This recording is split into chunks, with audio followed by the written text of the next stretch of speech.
जाते हैं, कोई पेपर नहीं निकलता है, कोई रिजल्ट नहीं निकलता है, घर वालों के जो ताने होते हैं उससे थोड़ा सा सुन के परेशान हो जाते हैं। तो शायद इस छोटी सी कहानी से, 2 मिनट की कहानी से आपको जो है काफ़ी ज़्यादा फायदा मिले, आपको ज़्यादा हिम्मत मिले।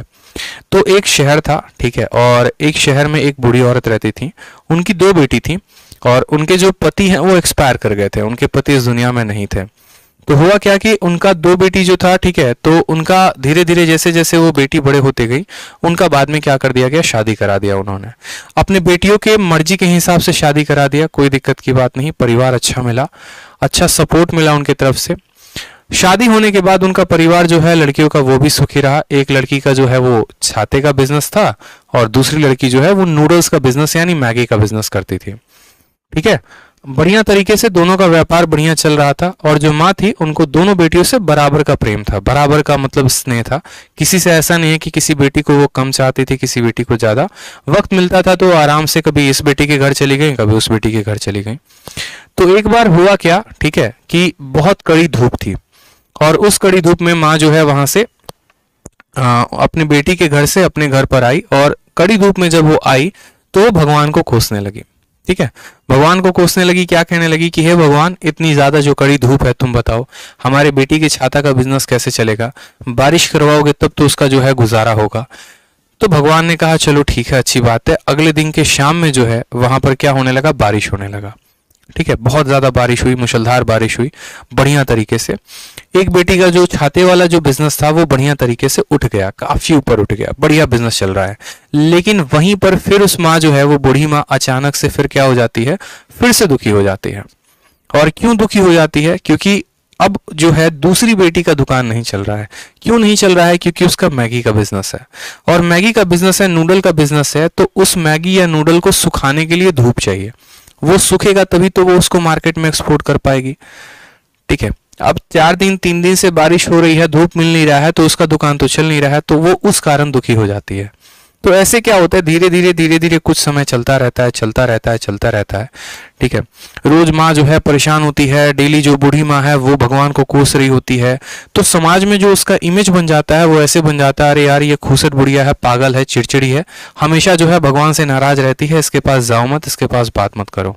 तो एक दिन क्या होता है, एक दिन जो है एक बाबा गुजर रहे होते हैं वहां से, ऐसे समझो, ठीक है, साधु संत बाबा थे। तो उस माँ के पास जाते हैं, सब लोग मना करते हैं कि आप वहां मत जाओ, ठीक है, पागल औरत है, दिमाग खराब कर देगी। लेकिन चूंकि बाबा जो साधु संत इंसान होते हैं, ठीक है, वो कितना भी हो तो उन्हें पुण्य करने में बहुत अच्छा लगता है, हर किसी का भलाई ही वो करते हैं। तो वो उस माँ के पास पहुंचते हैं, उस माँ के पास पहुंचते हैं वहां पर, तो उनसे पूछते हैं कि बताओ माता क्या हुआ है, क्या परेशानी है।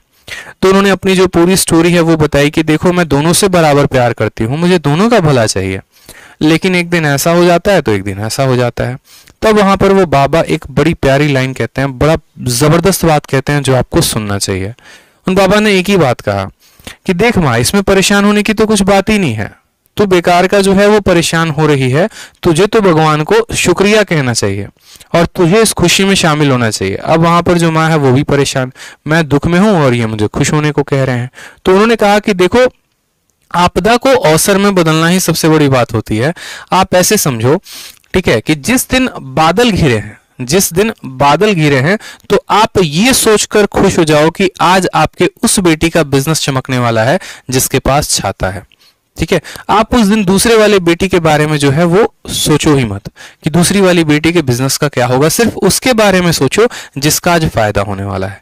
और जिस दिन आसमान में जो है धूप निकलता है, उस दिन आप उस बेटी के बारे में सोचो जो मैगी या नूडल्स का बिजनेस करती है, ठीक है। आप उस बेटी के बारे में सोचो ही मत जिसका जो है छाते का बिजनेस है। तो हमेशा खुशी में खुश रहो, दुखी नहीं होना है। जो आपके पास अपॉर्चुनिटीज है ना, इस स्टोरी से हमें यह सीख मिलती है कि जो हमारे पास अपॉर्चुनिटीज है हमेशा उसका फायदा उठाना है। अगर हमारा फिजिकल, अगर हमारा प्री क्लियर होता है तो हमें ये नहीं रोना कि यार हमारा जो है फिजिकल कैसे निकलेगा, ठीक है।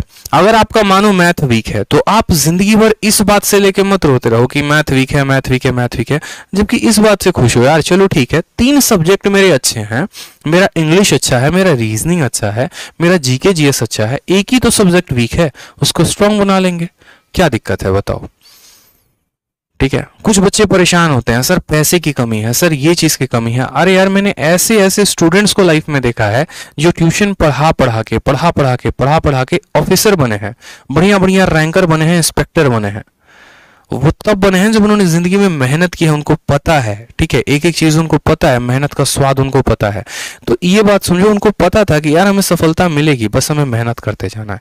पॉजिटिव साइड का सोचो, कभी भी अगर मानो हम कहते हैं ना, ठीक है, डार्कर साइड में नहीं देखना, हमेशा ब्राइटर साइड में देखते रहो कि ठीक है यार, आपकी चीजों में अच्छा हो रहा है, आप डेली सीख रहे हो, फायदा कर रहे हो, अपने आप का जो है, अपने आप को धीरे धीरे ऊपर पहुंचा रहे हो। आज ये क्लास हो गई, कल कोई और क्लास हो गई, सीख के अपने ज्ञान को बढ़ा रहे हो ना। तो इस बात से फ्रस्ट्रेट मत हो कि नौकरी नहीं निकल रही है, पेपर नहीं हो रहा है, ये नहीं हो रहा है, ठीक है। तसल्ली से काम करते रहो, हमेशा पॉजिटिव चीजों के बारे में सोचो, नेगेटिव चीजों के बारे में बिल्कुल नहीं सोचना, ठीक है। बेशक दूसरों के फेलियर से एक्सपीरियंस लेंगे हम, लेकिन हम खुद फेलियर बने ऐसा हम नहीं सोचेंगे। समझ में आ गया बात? तो इसी